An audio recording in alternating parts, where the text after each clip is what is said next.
Good morning, Europe. It's Monday, the 4th of June. Our headlines for you this hour.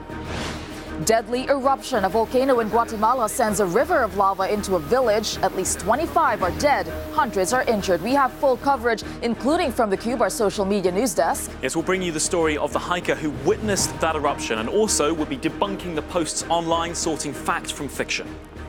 Not Europe's refugee camp. Tough talk from Italy's new interior minister sets it on a collision course with the EU. Swing to populism. An anti-immigration party wins Slovenia's parliamentary election. Yet another shift to the right in Europe. No more chemo. A new study says some women diagnosed with breast cancer may not need chemotherapy. Thank you for starting your day with us. We begin with breaking news from Guatemala, where a volcano eruption has killed at least 25 people and injured hundreds. That's according to the National Disaster Agency. The Fuego volcano is located about 40 kilometers southwest of the capital, Guatemala City. The hardest hit village appears to be El Rodeo, where reports say lava destroyed homes and started fires. The volcano began spewing black smoke, ash, and lava on Sunday. The eruption is the biggest since 1974, according to local experts. Now, this woman that you see there emerged in front of cameras covered in ash. She described lava flowing through cornfields and said her entire family might be buried. Now, our social media news desk has been tracking the story, and they've spoken to a hiker who witnessed the eruption. Let's go over to the Cube. And Alex, what do you have for us? Absolutely, Tessa. So here in the Cube, we're across all these stories developing online. Emmanuelle here was watching across this in the early hours this morning, and she touched base with a hiker who yesterday was hiking on the mountain opposite. He's part of a mountaineering group, Mountain Rescue. He was hiking on the volcano opposite, looking for a missing person. Then the eruption took place, and this is the video he captured from opposite the volcano. Just have a listen to it here.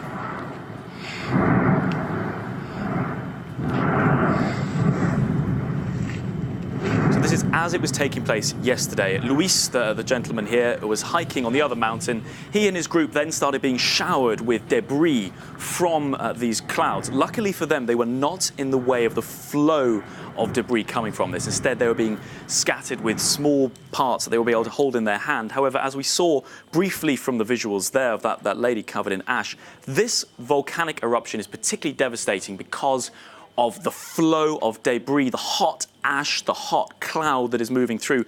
And it's affected over 1 million people. Let's just bring this up from the country's national disaster agency. Over 1 million people affected. Here they are in one of their relief centres, rallying local medics and calling for people to be supported. This is the police here, as you can see, helping a man and a young child out, covered in this dust, this cloud, which is particularly troubling for this particular eruption. It's not necessarily the lava, it is this flow of boiling hot debris, ash, pyroclastic flow coming off the volcano.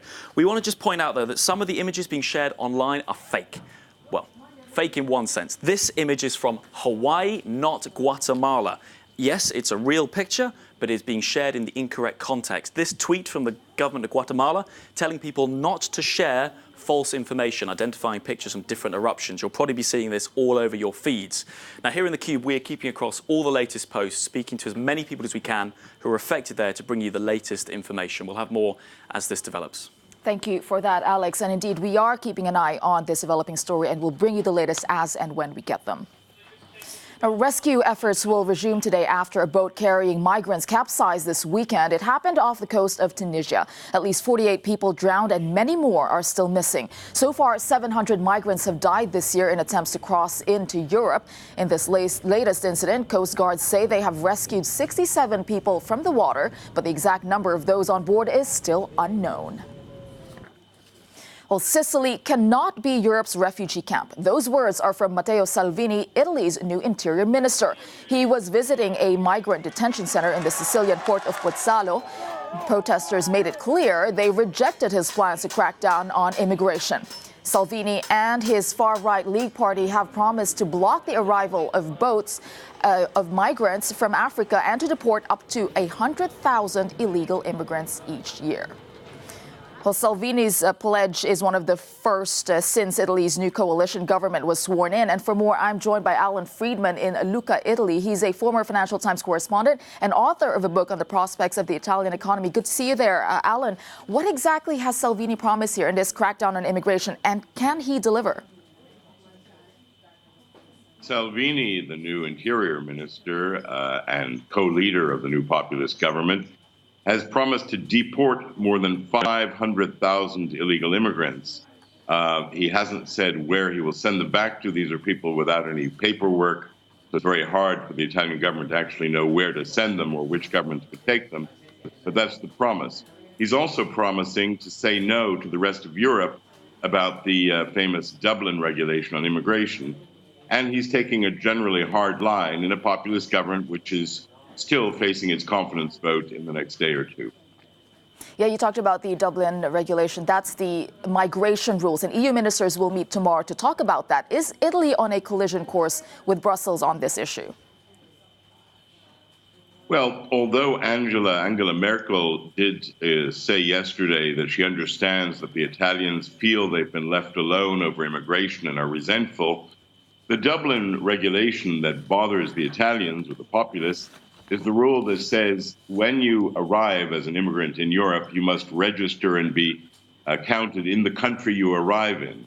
And Salvini is saying, no, we want a common status across Europe. We don't want Italy to end up taking the refugees or the immigrants.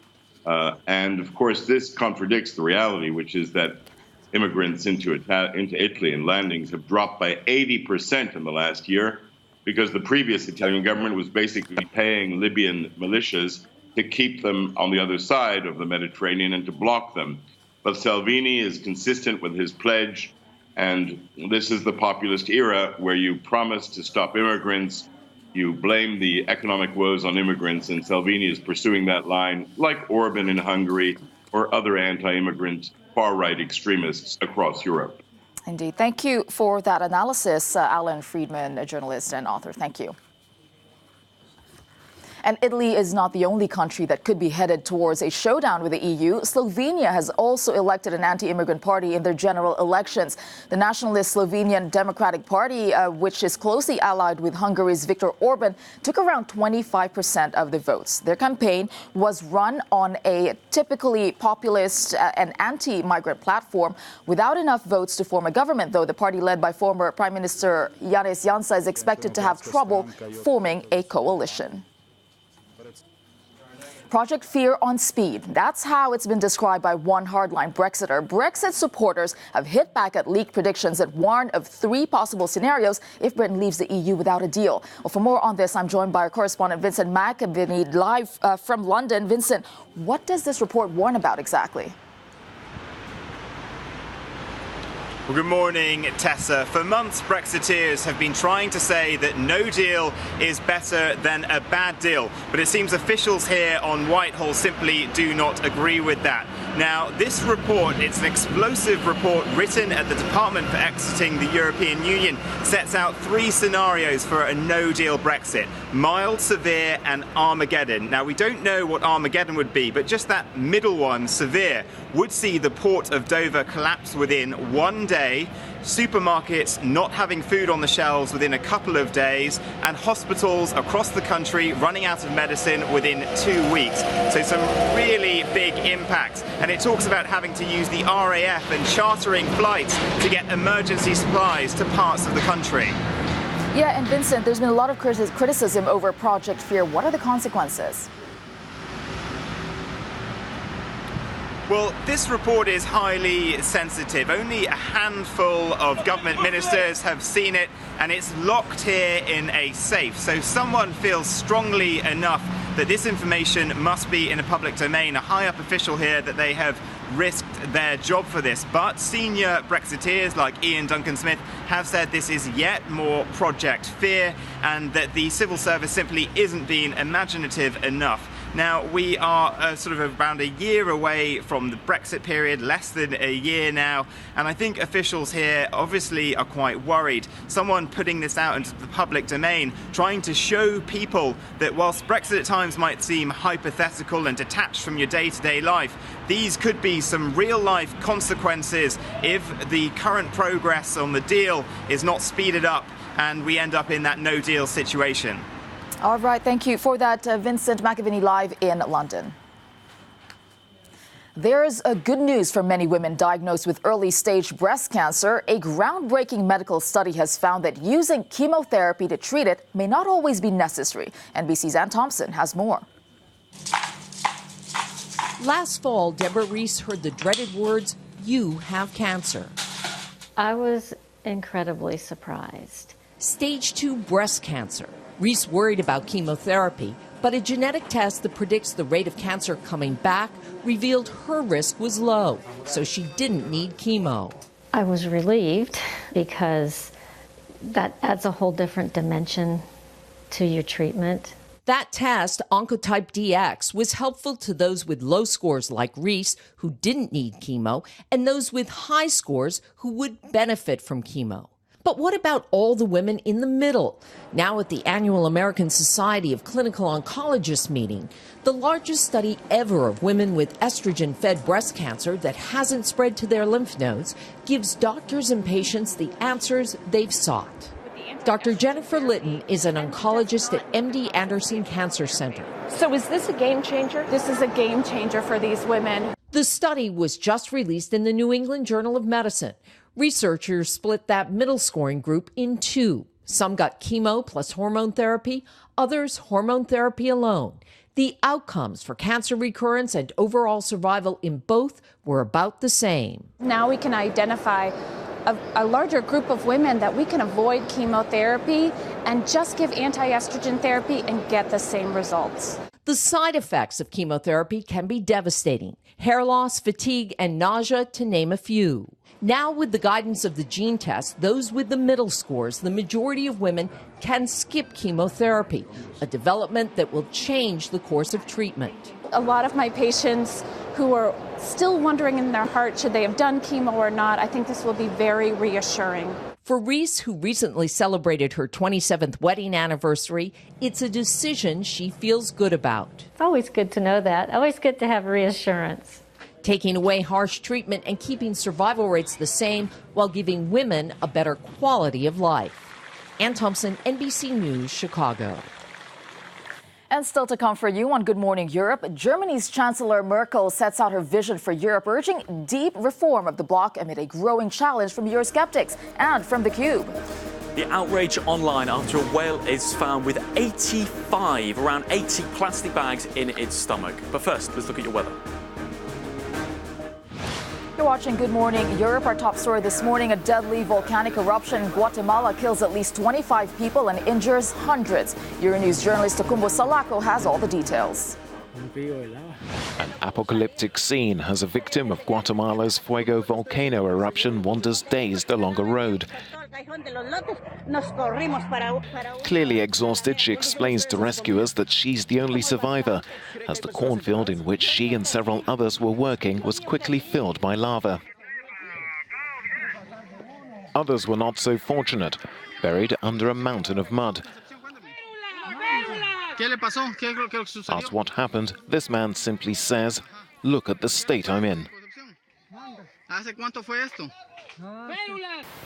Volcán de Fuego, whose name means volcano of fire, threw out an 8-kilometer stream of red-hot lava. The spectacular explosion could be seen from various parts of the country. It created a massive dust cloud that left the capital, Guatemala City, and other regions in a thick layer of ash. Guatemala's President Jimmy Morales said he had convened his ministers and was considering declaring a state of emergency in 3 departments. It's the volcano's second eruption this year, but its most violent in more than 4 decades. With the search for survivors ongoing, officials say the volcanic eruption still presents a danger and could cause more mud and pyroclastic flows.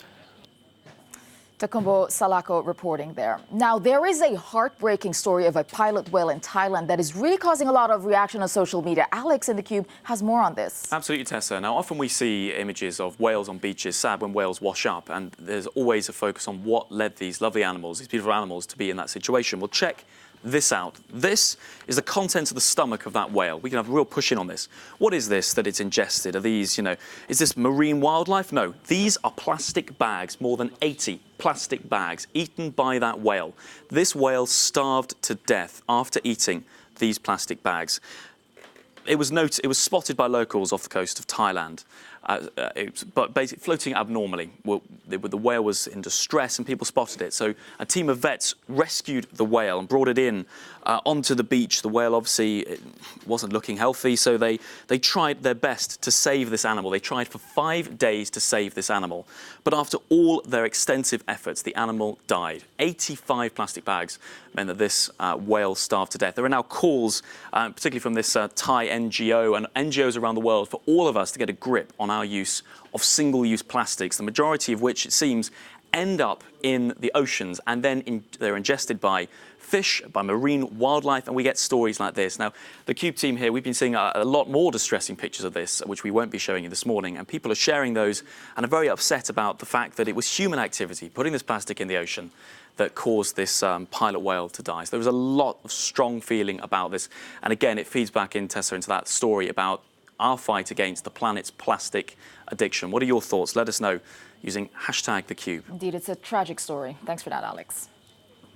Well, over to Germany now, where Chancellor Angela Merkel has given arguably her most direct and in-depth response to the French president's plans for reforming Europe. Let's head live to Berlin, where correspondent Jessica Saltz has more. Jessica, how far has Merkel agreed with Emmanuel Macron? Is it going to be one big happy family now?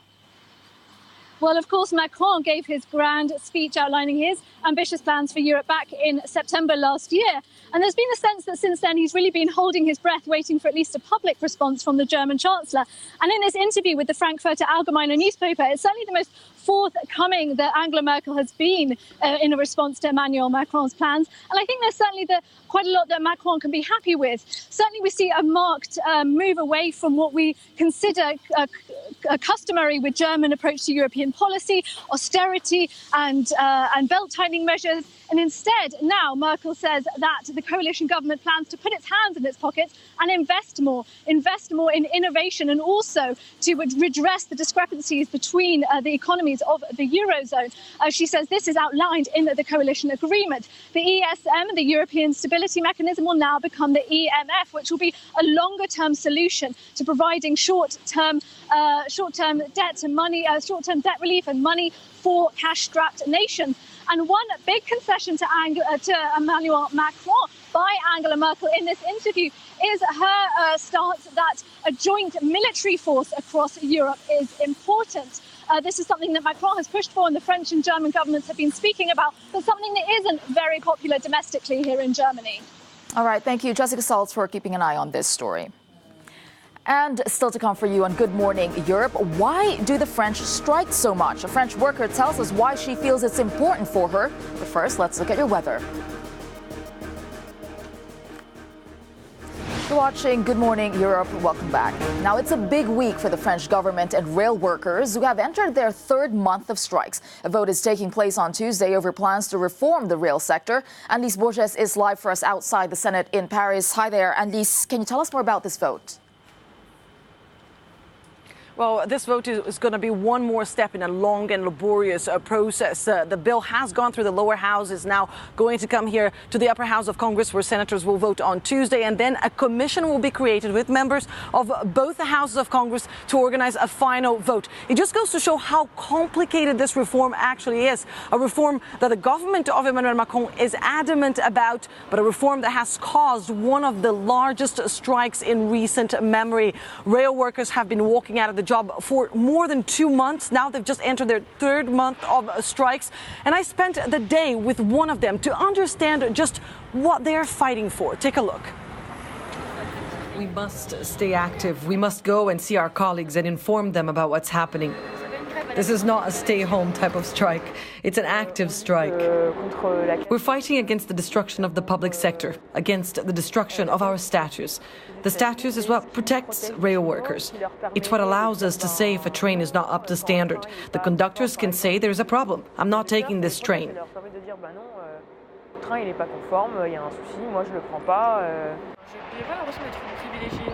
I don't feel privileged. I have to wake up at 4:30 a.m. on a Saturday morning or on a Sunday morning to start work at 6 all the way through 2 without a break, because I work with traffic regulation and we have to eat while we work because trains don't stop. The privatization of France's railway has actually already started. There are external companies now working on rail maintenance, and we can see a difference in the way they are trained.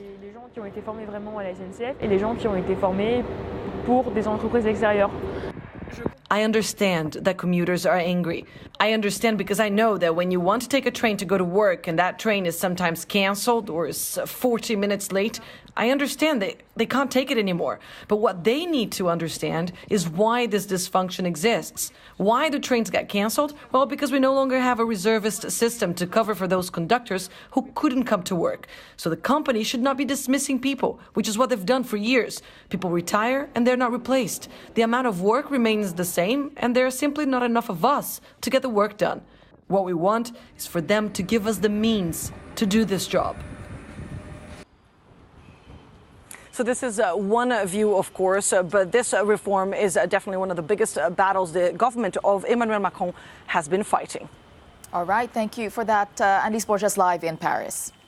And thank you for joining us on Good Morning Europe. Do stay with Euronews for more on the top stories, and we'll leave you with today's No Comment, the dramatic footage coming in from the deadly volcano eruption in Guatemala.